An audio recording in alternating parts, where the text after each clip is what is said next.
Bien, alumnos, como les dije en el video anterior, como no me sirve para hacer la continuación de esta clase, vamos a verla en este nuevo video. El tema que nos quedó era el análisis de paratexto y elementos paratexto.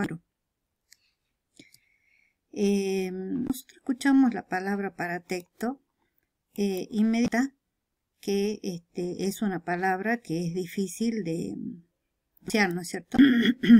Y no sabemos de qué se trata. Entonces nos hacemos la pregunta: ¿qué son los paratextos?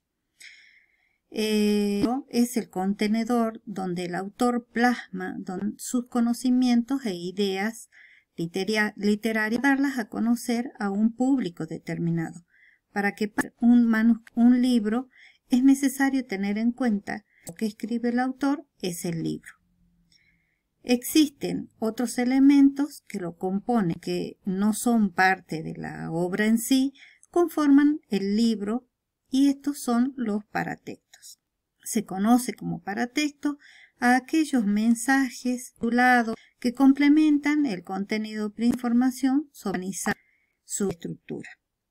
Vamos entonces a ver una posible clasificación que nosotros podemos tener y podemos clasificarlos criterios, ¿sí? El primer criterio sería desde el punto de vista, es decir, desde lo que diferencia dos tipos de paratexto: el paratexto icónico y verbal. El paratexto icónico es cuando nosotros encontramos dentro de un libro esquemas, fotografías, variaciones tipográficas, o sea, distintas letras, gráficos, etc. Y el verbal vamos a encontrar el título, el subtítulo, el prólogo, el índice y las notas al pie, del libro, y otras más. Ahora, el punto de vista de la emisión, ¿sí? Es decir, ¿quién escribe? Diferenciar entre estos los siguientes paratextos, que están a cargo del autor, quien redacta el prólogo, las notas aclaratorias, los índices, los títulos y subtítulos, las de bibliografía, los glosarios y los apéndices. Editor, que ahí serían las solapas, las tapas, las contratapas, las ilustraciones y todo lo que constituye lugar estratégico e influencia sobre el público para que compre el libro. O sea, acá el editor es el que va a armar el libro, ¿sí? Es de una editorial, pertenece a una editorial, entonces esa editorial es la que va a ir armando todo la tapa. Y las ilustraciones las va a ir eligiendo el editor de esa editorial. Y después tenemos por paratexto a cargo de un tercero.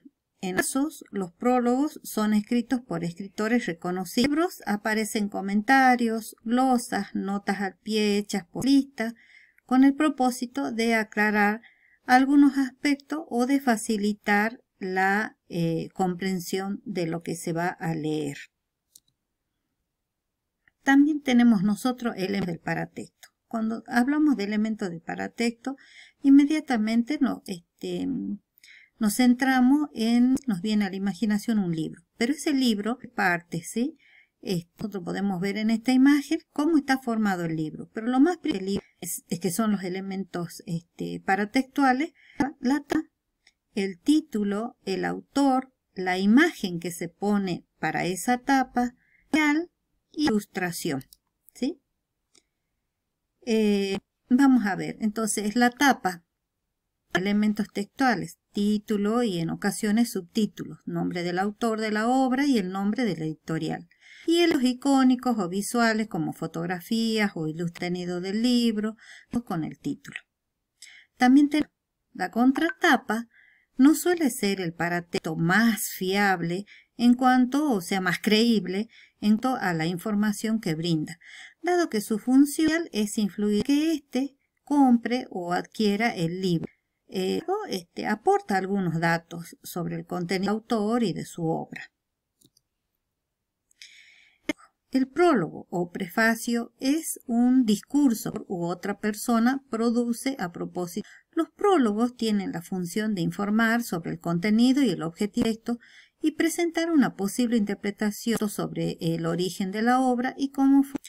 El índice, y esto nosotros comúnmente cuando tenemos un libro o por ejemplo ahora que tenemos el manual nuevo, utilizamos el índice, ¿sí? Porque el índice, que es una tabla de contenidos, está conformado por uno de capítulos según su orden de aparición, cada uno con la indicación de la página correspondiente. Este paratexto, el índice, refleja la estructura del texto, cumple una función organizadora de la lectura.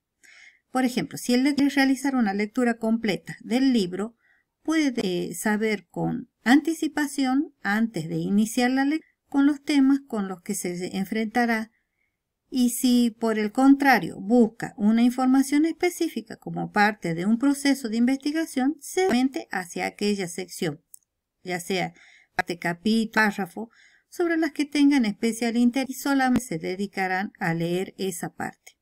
Para eso, notando, por ejemplo, en lo que decíamos recién, de lo que yo quiero leer nada más, y entonces no voy a tener que leer todo el libro. Vamos a ver, acá son sencillas las actividades, ¿sí?